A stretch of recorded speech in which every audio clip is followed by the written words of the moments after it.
Hi friends, నేను మీ హఫీజ్. మీరు చూస్తున్నారు తెలుగు టెక్ ట్యూబ్. ఫ్రెండ్స్, చాలా రోజుల తర్వాత మన ఛానల్లో అయితే టెక్ న్యూస్ చేయడం జరుగుతుంది. యాక్చువల్లీ ఈ మధ్య నాకు ట్రావెలింగ్ ఎక్కువైపోయింది, దాంతోపాటే ఇంట్లో కొన్ని పనులు ఎక్కువైన కారణంగా టెక్ న్యూస్లో గ్యాప్ వచ్చింది. ఇక నుంచి రెగ్యులర్గా అయితే చేస్తాను. సో ఫస్ట్ న్యూస్ గురించి మాట్లాడినట్టయితే వివో T2 గురించి. యాక్చువల్లీ అప్పట్లో లాంచ్ చేసిన వివో T1 అనేవి రెండు బాగా క్లిక్ అయ్యాయి.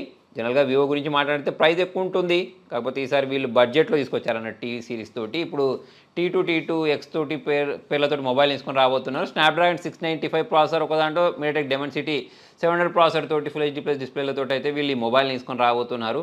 మరి ప్రైజింగ్ ఏముంటుందో చూడాలి. 15,000 ఇంకా తక్కువకు పెడితేనే బాగుంటుంది. మరి వీళ్ళు ఎంత పెడతారో చూడాలి. నెక్స్ట్ సామ్సంగ్ గురించి. సామ్సంగ్ వాళ్ళు త్వరలో తీసుకొని రాబోయే S24 గురించి మాట్లాడినట్టయితే దానిలో ఎగ్జినోస్ 2400 ప్రాసెసర్ వాడతారట. ఇప్పుడు S23 అల్ట్రాని వాడుతున్నాయి. S24 ultra, S24 plus, S24 ఇటువంటి ఉంటుంది, దానిలో ప్రాసెసర్ వాడతారట. మరి ఎగ్జినోస్ ప్రాసెసర్ గురించి మాట్లాడినట్టయితే అంత బాగా క్లిక్ అయిన సందర్భాలు చాలా తక్కువ. మరి ఈ ఎగ్జినోస్ 2400 తోటి ఈ దిశ మారుద్దా అనేది అయితే చూడాలి. నెక్స్ట్ సామ్సంగ్ S9, అదే ట్యాబ్ S9 అల్ట్రా ఏదైతే ఉంటుందో దానికి సంబంధించిన డీటెయిల్స్ కనిపిస్తున్నాయి. డిజైన్ పాతదాని లాగానే ఉంటుందట, ప్రీవియస్ జనరేషన్ లాగానే. మరి దీనిలో స్నాప్డ్రాగన్ 8 Gen 2 ప్రాసెసర్తో పాటు IP68 రేటింగ్ తోటి దీన్ని తీసుకొస్తారట. ప్రైజింగ్ మరి 1,00,000 దగ్గరనే ఉంటుంది. ఇక దాంతోపాటే సామ్సంగ్ వాళ్ళు తీసుకొని రాబోయే Z Fold 5, Z Flip 5 ఈ మొబైల్స్ ఏవైతే ఉంటాయో ఇంకా 3 డిఫరెంట్ కలర్స్లలో వీటిని తీసుకొస్తారట. దీనిలో కూడా స్నాప్డ్రాగన్ 8 Gen 2నే వాడే అవకాశాలు ఉన్నాయి. మరి ఈ మధ్య ఫోల్డింగ్ ఫోన్కి సంబంధించిన మార్కెట్ అనేది చాలా పెరుగుకుంటూ పోతుంది. అన్ని కంపెనీలు వాళ్ళ ఫోల్డింగ్ ఫోన్ని మార్కెట్లో తీసుకొస్తున్నాయి. దాంతోపాటు వివో వాళ్ళు కూడా వివో X Fold 2 అనే పేరుతోటి 120 వాట్ ఫాస్ట్ ఛార్జింగ్ సపోర్ట్ తోటి ఒక మొబైల్ని మార్కెట్లో తీసుకొని రాబోతున్నారు. నేను పొద్దున కూడా ఒక ఫ్యాక్టరీ టూర్ చేశాను, ఫోల్డింగ్ ఫోన్ ఎలా తయారు చేస్తారు అని చెప్పేసి. మీరు ఒకసారి ఆ వీడియో చూడండి, ఫోల్డింగ్ ఫోన్లు ఎలా తయారవుతాయనేది మీకు తెలిసిపోద్ది. సాధ్యమైనంత వరకు ఆ వీడియోని షేర్ చేయడానికి అయితే ట్రై చేయండి. నెక్స్ట్ న్యూస్ వచ్చేసి iOS 17 గురించి.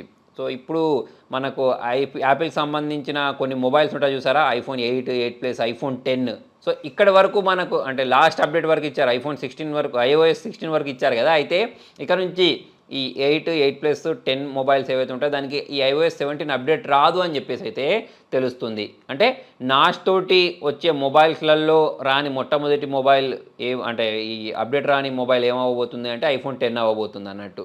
సో ఇంకా కూడా చాలామంది ఈ iPhone SEలు ఇవన్నీ కొనుక్కుంటూ ఉంటారు. సో అవి వీటి కొంటారనేది అర్థం కాదు, ఓన్లీ లో కోసం కొనుక్కోవడానికి ఇంట్రెస్ట్ చూపిస్తూ ఉంటారు అనుకోండి. సో ఇప్పుడు మనం చూసుకున్నట్టయితే iPhone 7 అయినా 8 అయినా ఇప్పుడు 10 కూడా కొనుక్కోవడానికి వీలు లేదని చెప్పేసి అయితే మనం దీని ద్వారా అర్థం చేసుకోవచ్చు, అప్డేట్స్ రావు కాబట్టి. నెక్స్ట్ వచ్చేసి యాపిల్ గురించి. యాపిల్ వాళ్ళు వీళ్ళ రీటైల్ స్టోర్ ఏదైతే ఉంటుందో దాన్ని ముంబైలో స్టార్ట్ చేయబోతున్నారు. సో దీన్ని అనౌన్స్మెంట్ జరిగిపోయిన తర్వాత ఢిల్లీలో కూడా స్టార్ట్ చేస్తారట. మనకేంటి లాభం వీళ్ళు స్టార్ట్ చేయడం వల్ల అంటే, ఇన్ని రోజులు మనం ఏదైనా ఐఫోన్లు కొనుక్కోవాలి అంటే అమెజానో, ఫ్లిప్కార్టో లేకపోతే వీళ్ళకి సంబంధించిన వెబ్సైట్లో నుంచే కొనుక్కునే వాళ్ళం కదా. అలా కాకుండా వీళ్ళ స్టోర్ ఉంటే డైరెక్ట్ స్టోర్లోకి వెళ్ళి కొనుక్కోవచ్చు అన్నట్టు.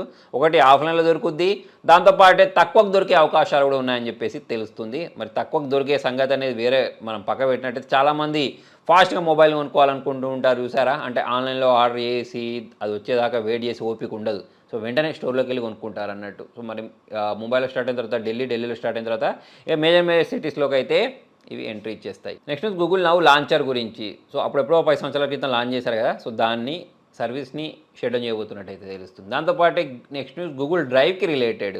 సో గూగుల్ డ్రైవ్లో మనందరూ తెలిసిందే 15 GB వరకు మనం ఫైల్స్ని స్టోర్ చేసుకోవచ్చు కదా. కాకపోతే గూగుల్ వాళ్ళు ఒక రూల్ని తీసుకొచ్చారన్నట్టు. దీనిలో మనము స్టోరేజ్ తోటి సంబంధం లేకుండా ఓన్లీ 5 మిలియన్ ఫైల్స్ మాత్రమే స్టోర్ చేసుకోవచ్చు, దానికంటే ఎక్కువ స్టోర్ చేసుకునే అవకాశం లేదన్నట్టు. అంటే ఇప్పుడు మనకు 15 GB స్టోరేజ్ ఇస్తారు, దానిలో మనం అన్లిమిటెడ్ ఫైల్స్ అంటే 15 GB అయిపోయే వరకు ఎన్ని ఫైల్స్ అయినా ఎన్ని ఫోటోస్ అయినా పెట్టుకుంటూ ఉంటాం కదా. అలా కాకుండా ఓన్లీ 5 మిలియన్ వరకు మాత్రమే వీళ్ళు పెడతామని చెప్పేసి ఫిబ్రవరిలో ఒక రూల్ని తీసుకురావడం జరిగింది. కాకపోతే ఇప్పుడు దానికి బ్యాక్ స్టెప్ వేసినట్టయితే తెలుస్తుంది. అంటే యూజర్స్ యొక్క ఎక్స్పీరియన్స్ని మేము గమనించి ఈ స్టెప్ తీసుకున్నామని చెప్పేసి అయితే గూగుల్ వాళ్ళు చెప్తున్నారు. ఇక మరి వాళ్ళు అటువంటి స్టెప్ తీసుకున్నారు అంటే జనాలు మరి వేరే దిక్కు వెళ్ళే అవకాశాలు కూడా ఉన్నాయి. ప్రజెంట్ చూసుకున్నట్టయితే మనం మెయిల్ చేయడానికి ఎక్కువగా జీమెయిల్నే యూజ్ చేస్తూ ఉంటాం, వేరే ప్లాట్ఫామ్లు ఉన్నా కూడా ఎక్కువ యూజ్ చేయరు. అప్పట్లో యాహూ యూజ్ చేసేవాళ్ళు, రెడిఫ్ యూజ్ చేసేవాళ్ళు. కాకపోతే ఓన్లీ ఇప్పుడు జీమెయిల్ మాత్రమే ఎక్కువ జనాలందరూ యూజ్ చేస్తూ ఉంటారు. మరి వీళ్ళు ఇటువంటి లిమిటేషన్స్ పెడితే వేరే ఏదైనా కంపెనీ దూరిందనుకోండి, అందరూ అటువైపుకి వెళ్ళిపోతారు. యాక్చువల్లీ ఇప్పుడు ఆల్రెడీ ChatGPT రూపంలో వీళ్ళకు అతిపెద్ద ప్రమాదం ఉంది. ఇప్పుడు వాళ్ళకి సంబంధించిన బాడ్ అని చెప్పేసో ఏదో వాళ్ళ ఓన్ ఏఐని తీసుకోవడానికి ట్రై చేస్తున్నారు, కానీ కాకపోతే అది ఎప్పుడు చూసినా ఫెయిల్ అవుతుంది. మరి ఇంకా ఈ ChatGPT అంతా అయితే వాళ్ళు అంత దగ్గరికి అయితే రాలేదు. ఇప్పుడు ChatGPT గురించి మాట్లాడినట్టయితే కొన్ని కంట్రీస్ ఏకంగా దీన్ని బ్యానే చేస్తున్నాయి. అంటే దీని ఫీచర్స్‌ని యూజ్ చేసుకొని ప్రమాదాలు క్రియేట్ చేస్తారని చెప్పేసి బ్యాన్ చేస్తున్నారనుకోండి. దీంతో పాటు చాట్‌జీపీటీ గురించి మాట్లాడితే చాలామంది ఉద్యోగాలు తెచ్చుకుంటున్నారు. దాంతో పాటే వాళ్ళు పోగొట్టుకున్న డబ్బులను రికవర్ చేసుకుంటున్నారు. ఇంకా చాలా రకాలుగా దాన్నయితే యూజ్ చేసుకుంటున్నారు. సో మరి మీరు చాట్‌జీపీటీని ఇప్పటివరకు వాడారా? వాడితే ఏ విధంగా వాడారనేది కింద కామెంట్‌లో రాయండి. నెక్స్ట్ వచ్చేసి మైక్రోసాఫ్ట్‌లో అవని అని చెప్పేసి ఒడిశాలో ఐఐఎంలో ఈమె జాబ్ కొట్టిందన్నట్టు. సో దానికి గాను హైయెస్ట్ ప్యాకేజ్ పొందింది. 64 లక్షల రూపాయల వరకు ఈమెకు ప్యాకేజ్ వచ్చినట్టయితే తెలుస్తుంది. మరి ఇంత పెద్ద ప్యాకేజ్ రావడానికి ఆమె ఎంతో కష్టపడి ఉంటుంది. సో మనం కూడా కష్టపడితే మనకు కూడా వచ్చే అవకాశాలు ఉంటాయి. నెక్స్ట్ న్యూస్ వచ్చేసి iQOO Neo 6 గురించి. సో మరి దీని ప్రైస్ అనేది తక్కువ చేసి ప్రజెంట్ 25,000కి సేల్ చేస్తున్నారు. మొబైల్ మంచిది. iQOO Neo 7 కూడా వచ్చిందనుకోండి. సో మరి మీరు Neo 7 కొనుక్కోలేకపోతే అండ్ iQOO Neo 6 వైపు కూడా చూడొచ్చు. మంచి మొబైల్ అది. నెక్స్ట్ వచ్చి యాపిల్ ఎయిర్ పాడ్స్ గురించి. సో దీనిలో అంటే రానున్న రోజులలో దీనిలో మనకు ఒక టచ్ డిస్ప్లేని ప్రొవైడ్ చేస్తారట. అంటే మనము సాంగ్ని స్వైప్ చేసి దాని తర్వాత దాంట్లో ఉండే ఫీచర్స్ ఏవైతే ఉంటాయో సౌండ్ పెంచుకోవడానికి, మోడ్స్ మార్చుకోవడానికి ఇవన్నిటికి కూడా ఇది యూజ్ అవుద్దని చెప్పేసి తెలుస్తుంది.